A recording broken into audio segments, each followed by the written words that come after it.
Thomas Pitera, born December 2, 1954, is a former Mafia hitman in the Bonanno crime family. Pitera was suspected by law enforcement of as many as 100 murders. Pitera was well known for his use of karate and other martial arts when fighting, a skill he had learned at a young age. It earned him the nickname, Tommy Karate. Biography. Early years. Thomas Pitera grew up in the Gravesend neighborhood of Brooklyn, New York to parents Joseph, Joe, and Catherine Pitera. Thomas attended the David A. Booty Junior High School in Gravesend, where he left little impression with his teachers and was bullied by his peers. As a child, Pitera had been a huge fan of the 1966 The Green Hornet television show and actor Bruce Lee, triggering his lifelong interest in martial arts. After winning an arduous kumite competition in Sheepshead Bay, Pitera spent 27 months in Japan training assiduously under the revered Hiroshi Masumi. He was trained to use the tonfa, nunchucks and katanas. While in Japan, he grew his hair down to his shoulders to adopt the Bruce Lee image. After his scholarship ended, he sought work in a chopsticks factory to underwrite his stay and earn more money. This led him to acquire the nickname, Tommy Karate, by friends and fellow mobsters. Upon returning to Brooklyn, Pitera joined the Bonanno crime family and quickly became one of their most feared soldiers. He belonged to a Bonanno faction headed by Caporegimes Alphonse, Sonny Red and Delicado, Frank Lino, Dominic Trinchera and Philip Giacconi. This group opposed the current leadership under boss Philip Rastelli and his leading capos Joseph Mazzino and Dominic Napolitano. In 1981, Mazzino and Napolitano set up the murders of the three rival capos in a Gravesend club co-owned by Sammy Gravano. After their deaths, Mazzino made peace with the rest of the leaderless faction, including Pitera. During the 1980s, Pitera became a made man of the Bonanno family and was assigned to Lino's crew by Bonanno consigliere Anthony Sparrow. Criminal career. On August 29, 1988, Pitera allegedly ambushed and murdered Wilfred "Willie Boy" Johnson as he walked ahead to their car.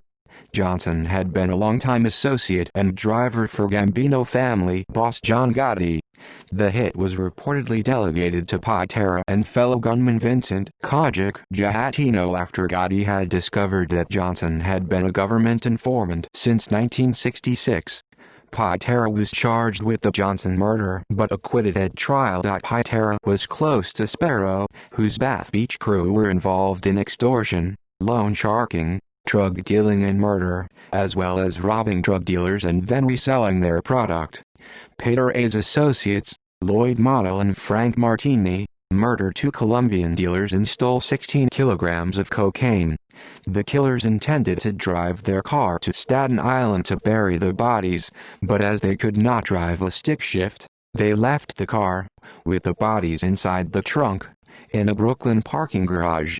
Model used one of Pitera's guns in the murder and threw it in the harbor, angering him. Pitera killed Talasixig, a Middle Eastern drug supplier, in his Brooklyn apartment. Pitera shot Sixig 4 times in the back, chopped the body up into 6 pieces, and then buried it at a secret dumping ground.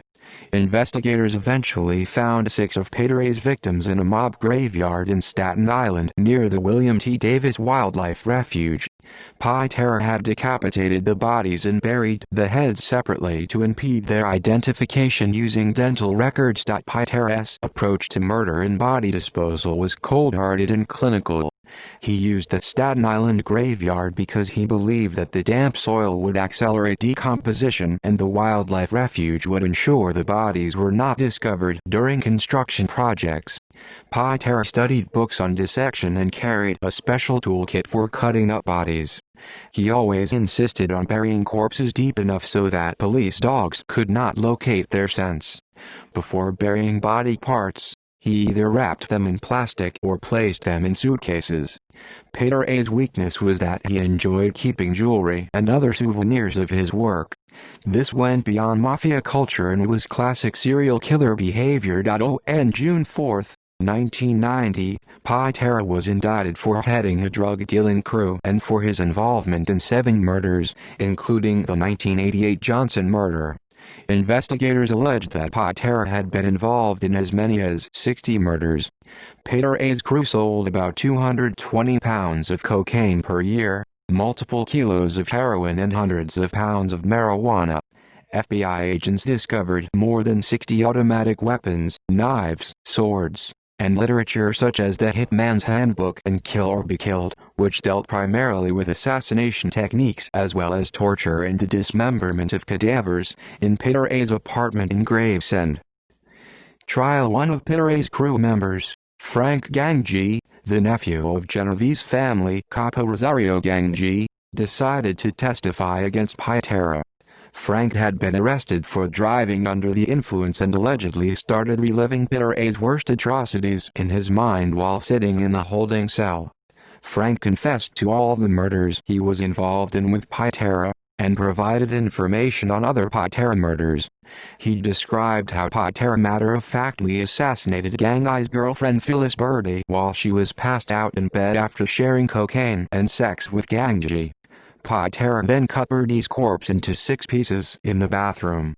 Gangi also testified that during a fight with a drug dealer named Marek Kuchersky, Pitera pulled a knife and repeatedly stabbed Kuchersky and finally cut his throat.